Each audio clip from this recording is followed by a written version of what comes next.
Olá pessoal, sejam bem-vindos a mais um vídeo.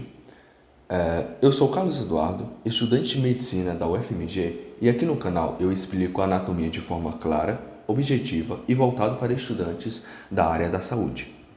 No vídeo de hoje, a gente vai ver dois assuntos que são essenciais para você não se perder na anatomia, principalmente nesse começo, que são os eixos e planos de corte do corpo humano, como também a diferença entre o esqueleto axial e o esqueleto apendicular.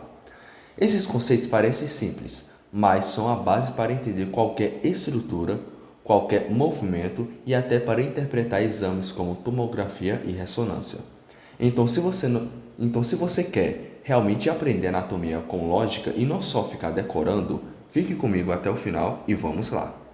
Bom, primeiramente, antes de a gente começar a compreender, a entender os planos e eixos, como o esqueleto axial e apendicular, nós temos que compreender que na anatomia, nós estudamos o corpo humano em uma posição única, em uma posição que nós chamamos que é a posição anatômica. Pois na prática médica, o paciente pode estar deitado, decúbito, sentado ou curvado. Porém, a descrição anatômica ignora a posição real do paciente e assume uma referência única, que é a posição anatômica, que é também conhecido como posição ortostatica. Nessa posição, nós vamos ter que o paciente, o corpo humano, ele estará com a cabeça olhando para o horizonte. Nós vamos ter que os braços e pernas, membro inferior, estarão estendidos ao longo do tronco, principalmente os braços. Nós vamos ter que a mão ela estará de forma supinada, pois dessa forma evita-se enganos, equívocos em relação à lateralidade do antebraço. E nós vamos ter que os pés eles estarão alinhados, mirados para frente. E compreendido essa posição anatômica, que é essa posição padronizada, nós podemos seguir e dar continuidade aos planos de delimitação, que vão ser planos tangentes ao corpo, que vão nos auxiliar em sempre que nós estivermos falando sobre uma determinada estrutura, determinado órgão, falando, por exemplo, o coração ele está centralizado em relação ao tórax, ao tronco, contudo, você tem que o ápice dele está mais de forma lateral, ele está mais de forma lateralizado à esquerda. Essas estruturas irão nos auxiliar a criar essa imaginação, a criar essa visualização para uma melhor orientação. E nós vamos ter que nos planos de delimitação, para conseguir compreender de forma melhor, vamos imaginar o nosso corpo, o corpo humano, dentro de uma estrutura geométrica, dentro de um sólido, um paralelepípedo, por exemplo, onde nós vamos ter que as paredes dessa caixa, entre aspas, são os planos de delimitação, onde nós vamos ter aqui os seguintes planos. Imagine que na parte aqui de frente do corpo, nós vamos ter essa parede aqui, que ela vai delimitar o plano anterior. O plano aqui no caso, essa parede bem aqui, imagina, que vai delimitar o plano anterior, ou também chamado de plano ventral. Esse plano aqui no caso, esse plano ventral, também chamado de plano ventral. E nós vamos ter, além desse plano aqui, nós teremos o outro plano que vai ser o oposto a esse plano ventral, que vai ser esse plano aqui, se caracterizado, que vai ficar posterior ao corpo, que vai ficar aqui no caso por trás. Esse plano ele vai ser chamado de plano posterior, ou também chamado de plano dorsal. E após esses planos aqui, esses dois planos, nós vamos ter os planos que vão ficar alaterizados, alaterizados aqui no caso, nessas laterais. Nós vamos aqui dizer que esse plano aqui vai ser o plano lateral esquerdo, porque está à esquerda do corpo, aqui no caso, o braço esquerdo está à esquerda, e logo, oposto ao plano lateral esquerdo, nós vamos ter esse outro plano aqui, que vai ser o plano lateral direito. E, após dito esses 4 planos, nós vamos ter os planos que vão aqui ficar no teto e embaixo, no piso.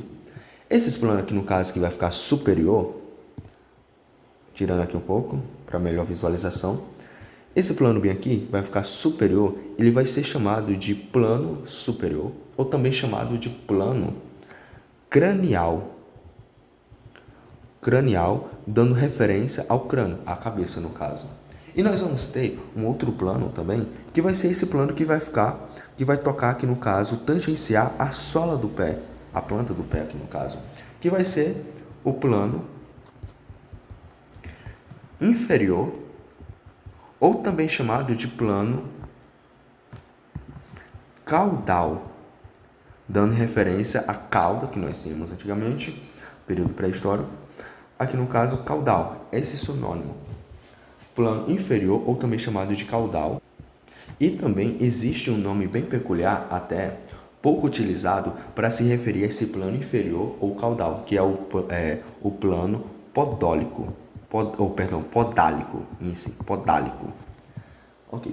Dito esses planos, esses 6 planos aqui, em essência, nós podemos prosseguir para os eixos do corpo, que nós podemos imaginar como sendo linhas imaginárias de conexão.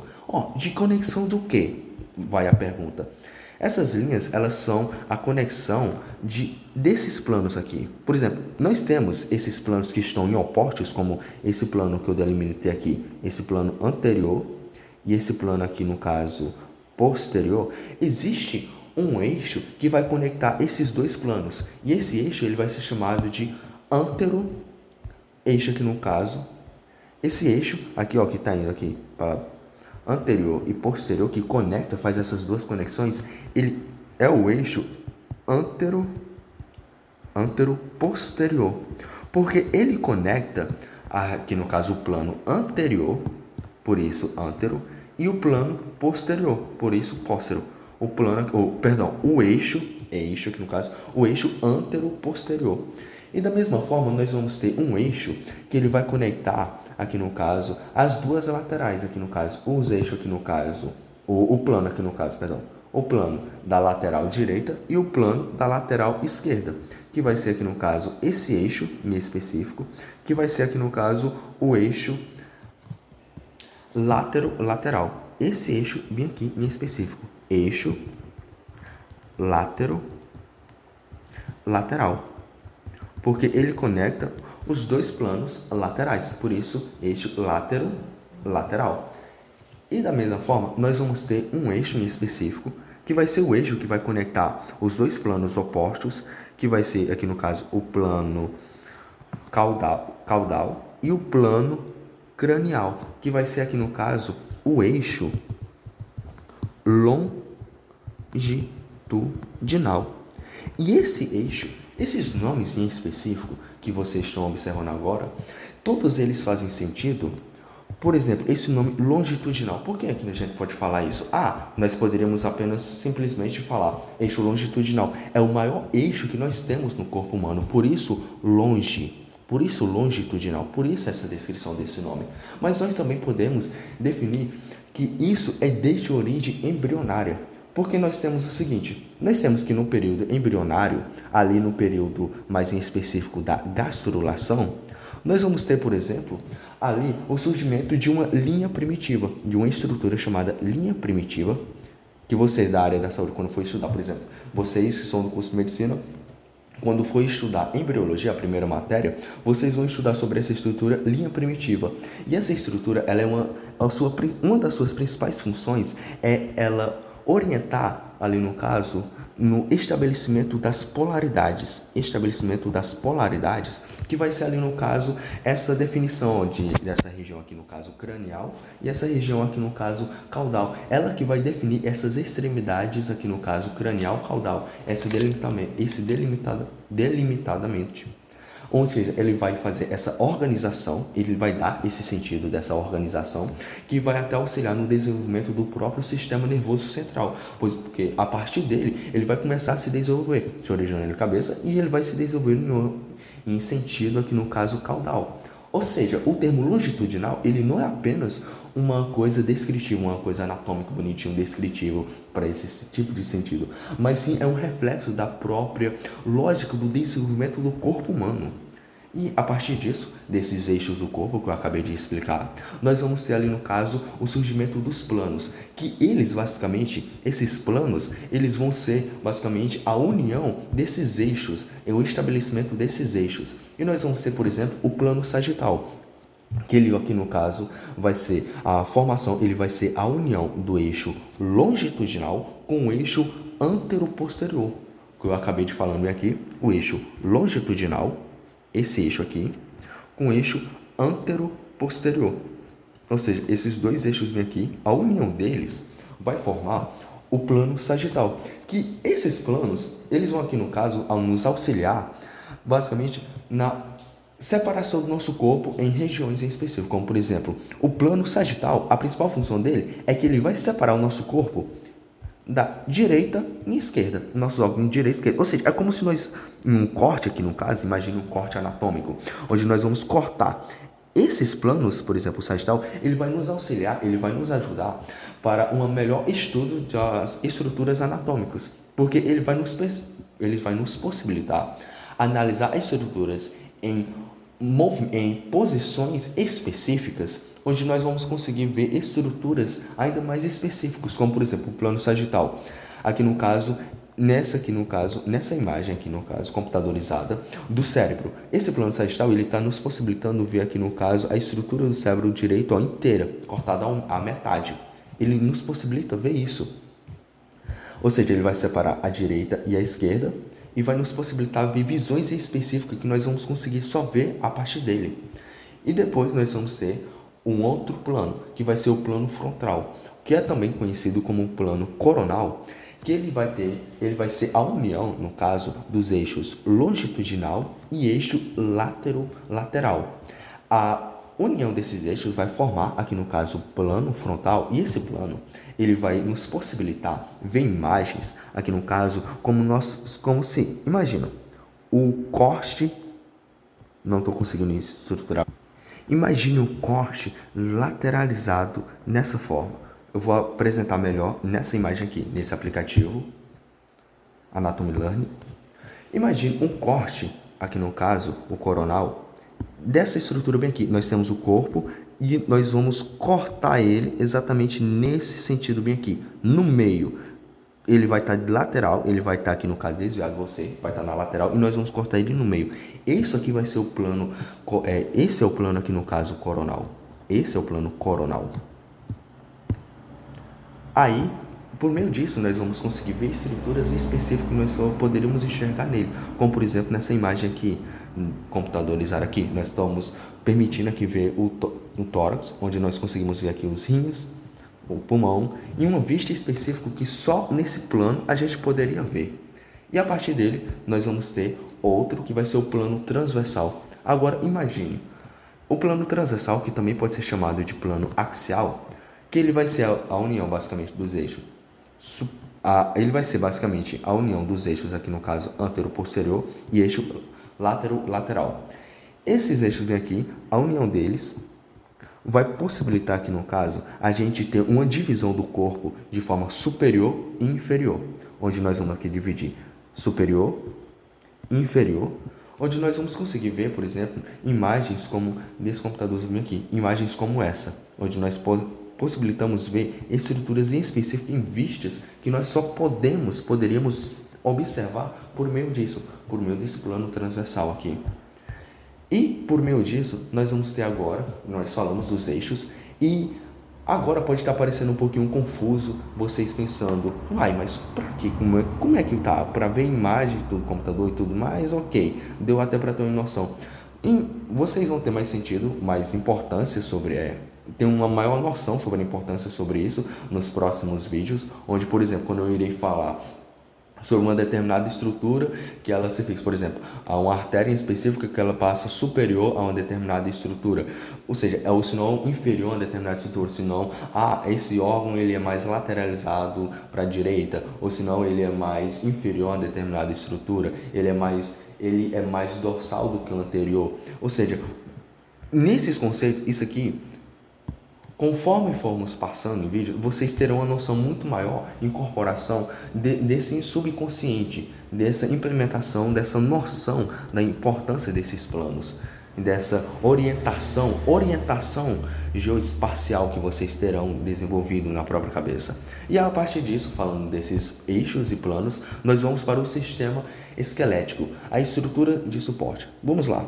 Sistema esquelético, estrutura de suporte. Nós vamos ter que o esqueleto humano, ele é formado, é engraçado até pensando, ele é formado por duas estruturas. Ele é formado por dois esqueletos, em essência. Nós temos o esqueleto axial, que esse termo axial, como vocês acabaram já de ver, ele está relacionado a eixo. Eixo é mais ou menos um termo que vem do grego antigo, que significa centro, uma região mais centralizada, de importância, de controle, até protetiva também, nós podemos dizer. E nós vamos ter esse outro apendicular, que está relacionado mais a periferias de quadro. Nós vamos ter aqui no caso, que nosso esqueleto humano, ele é formado por esses dois esqueletos, o axial e o apendicular. O axial, que nós observamos aqui na esquerda, ele vai ser esse mais centralizado, como o próprio nome já fala. Ele vai ser formado aqui no caso pelo crânio, as vértebras, as costelas aqui no caso, ou seja, o tórax. E a principal função dele vai ser proteção e sustentação. Enquanto que o esqueleto apendicular, ele vai ser formado basicamente pelos membros superiores e membros inferiores aqui no caso. E a principal função dele vai ser movimentação e locomoção. E nós vamos ter aqui o sistema axial, que a principal função dele é a proteção vital. Nós vamos ter aqui no caso que ele vai ser formado pelo crânio, porque ele vai proteger o encéfalo. A principal função dele é isso, proteger o encéfalo, ou seja, o cérebro. Enquanto isso, nós vamos ter o externo, a caixa torácica e as costelas. O externo, que é esse osso aqui em específico. Nós vamos ter que a principal função dele é proteger o coração e pulmão e determinadas outras estruturas que vão estar nessa outra região aqui. Após isso, nós vamos ter também o sacro e o cóccix. E nós vamos ter a coluna vertebral, que a principal função dela é proteger a medula óssea, a medula em específico. E agora, em relação ao esqueleto apendicular, nós vamos ter aqui os segmentos do corpo. Nós vamos ter que ele é formado, o esqueleto apendicular, ele é formado por dois órgãos em específico, que vai ser o membro superior e o membro inferior. O membro superior, que vai ser aqui no caso o famoso membro superior, os braços e tudo mais, ele vai ser formado pelo braço, que é constituído por essa região em específico, que é chamado braço, ele é constituído por esse osso, que é o húmero. Depois disso, nós vamos ter o antebraço, que ele é constituído de dois ossos, que vai ser esse osso aqui, que é o rádio, e esse outro, que é a una. E depois nós vamos ter a mão, que ela vai ser dividida ali na região do carpo, metacarpo e as falanges. Após isso, nós vamos ter aqui no caso o membro inferior, que ele vai ser constituído ali no caso, na região aqui no caso da coxa, que ela vai ser formada por esse osso, o maior osso do corpo humano, que representa normalmente 1/3 do nosso comprimento, que vai ser o fêmur. E nós vamos ter a perna, que ela vai ser formada pela tíbia e a líbia, esses dois ossos. E depois nós vamos ter o pé. A partir disso, nós vamos ter aqui no caso o seguinte, em relação a essa conexão. Esses dois esqueletos, como eu acabei de falar, tinha falado anteriormente, o nosso esqueleto humano, é engraçado até falar, mas ele é formado por dois esqueletos, que é o axial e o apendicular. E eles vão se articular, eles vão se conectar por meio de símbolos, que vai ser o símbolo do membro superior e o símbolo do membro inferior. Esses símbolos, essas conexões, elas vão ser estabelecidas por meio, aqui no caso, dessas conexões, como por exemplo, a conexão axial apendicular. Os símbolos. Nós vamos ter a cintura escapular, que ela vai conectar o membro superior, o esqueleto da parte do membro superior, com o esqueleto axial, que ela vai ser feito por meio da articulação glenoidal, da cavidade glenoidal. Onde nós vamos ter que essa cavidade ela se caracteriza por ser rasa, contudo, ela é rasa e ela tem uma maior mobilidade. Entretanto, quanto maior mobilidade, maior é a instabilidade que ela possui. Pelo contrário, nós vamos ter aqui no caso a cintura pélvica, aqui no caso o símbolo do membro inferior, que diferentemente do símbolo do membro superior, ela aqui no caso nós vamos ter aqui no caso a cavidade acetabular que esse termo acetábulo, ele vem do grego antigo, onde nós vamos ter que os gregos, antigamente, quando esse termo acetábulo, ele se caracteriza por ser uma referência a jarros antigos de vinhos, que normalmente os gregos antigos eles armazenavam os vinhos naqueles jarros, aqueles potes que eles chamavam de cetábulos, acetábulos. Enquanto que essa cavidade aqui, no caso, acetábulo, nós vamos ter que ela é mais profunda, ela consegue englobar boa parte da cabeça do fêmur, que é essa estrutura bem aqui, e ela engloba quase todo. Imagina como se fosse uma bola, e ela engloba, ela abraça quase completamente. Logo, nós vamos ter o seguinte, como ela é mais profunda, ela possui uma maior estabilidade. Essa articulação é mais estável. Contudo, quanto maior a estabilidade, normalmente menor é a mobilidade. Por isso, nós não conseguimos fazer tantos movimentos complexos com as pernas. Mas agora, com o braço, nós conseguimos fazer movimentações com angulações incríveis, muito maior do que da cintura pélvica. Dessa forma, nós vamos ter aqui, em relação a um resumo bem específico, que é a posição anatômica, que é a referência universal, a posição lá, ou posição também ortostática. Em relação, nós falamos já os planos e um pouquinho da sua importância. Vocês vão compreender ainda mais nos próximos vídeos, como eu falar, essa estrutura é mais superiormente a isso, ela se insere superior a uma determinada região. Vocês já terão essa noção. E nós entendemos aqui a estrutura, aqui no caso do nosso esqueleto, que ela é formada aqui pelo esqueleto axial, que é a principal função é a proteção, e o esqueleto apendicular, que a principal função é o movimento. Eu gosto de brincar, às vezes até falar uma coisa peculiar que, por exemplo, o esqueleto axial é o que você precisa ter para a vida. O esqueleto axial é o que é necessário, é útil. Se você é o que você mantém para a vida. O esqueleto apendicular, ele aqui no caso se tiver é bom, é o famoso se tiver é bom. É o famoso, uma pessoa que, normalmente, todo mundo aqui já viu uma pessoa que não tinha braço, por exemplo. Tinha um braço, não tinha um braço, ou senão não tinha uma perna, ou senão não tinha as duas. Mas eu pergunto, mas ela estava viva. Ou seja, estava viva. Agora uma pergunta, e vocês já viram uma pessoa que estava sem cabeça? Vocês já viram uma pessoa que não tinha tórax? Que não tinha coluna vertebral? Não, porque se aconteceu, ela morre.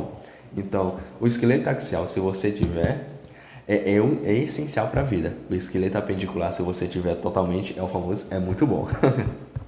Bom, parando brincadeiras à parte, esse aqui é um resumo. Aqui é um resumo já escrito mesmo, que eu acabei de ver. Vocês terem a noção aqui no caso, que eu falei sobre os planos de delimitação. Anterior também pode ser chamado de ventral. O plano aqui no caso posterior também pode ser chamado de dorsal. O plano lateral direito e o esquerdo. O plano superior cranial e o inferior, que é o caudal, que eu também chamado de podálio no caso. E nós vamos ter os eixos do corpo, que eles vão ser basicamente as uniões aqui no caso dos planos, onde nós temos o eixo anteroposterior, que é a união aqui no caso do eixo aqui do plano aqui no caso anterior e posterior. Nós vamos ter aqui no caso o eixo lateral, que é a união dos dois planos laterais, direito e esquerdo. Nós temos o eixo do corpo aqui no caso longitudinal, que vai ser a união aqui no caso dos planos superiores e inferiores. E nós vamos ter, por conseguinte, os planos de secções, que é também chamado de planos de cortes. Que aqui no caso nós vamos ter aqui os planos transversal, que é também pode ser chamado também de axial, onde ele vai ser aqui no caso a união do eixo lateral e do eixo anteroposterior. Nós vamos ter aqui no caso o plano sagital, que ele vai ser a união aqui no caso dos eixos longitudinal e do eixo anteroposterior. E nós vamos ter aqui no caso os planos, o plano de secção frontal, que também pode ser chamado de coronal, que é o mais comum esse termo até, que vai ser formado pelo eixo do corpo lateral e o eixo longitudinal. Então, muito obrigado por assistirem até esse vídeo. Caso tenha algum equívoco ou alguma coisa que vocês queiram acrescentar, podem deixar nos comentários, eu irei ver todos. E em relação às referências, as referências que eu utilizei para esse livro foi principalmente o livro Anatomia Orientado para a Clínica, do Moore. E também, como eu falei um pouquinho sobre Tem outro eixo que é sobre o desenvolvimento embrionário, que eu tinha citado até quando eu fui falar do eixo, que no caso do plano, do eixo longitudinal, perdão, do eixo longitudinal, que é MOR, embriologia médica, se não me engano, MOR, embriologia médica. E também tem um livro que é o Soboto, que é um excelente livro que eu utilizo também para estudar. E esses são os principais referências que eu tenho para se você quiser se aprofundar mais e estudar um pouquinho mais. Então, muito obrigado por assistirem até aqui. Deixem um like nesse vídeo, compartilhe se vocês quiserem. Até mais, muito obrigado.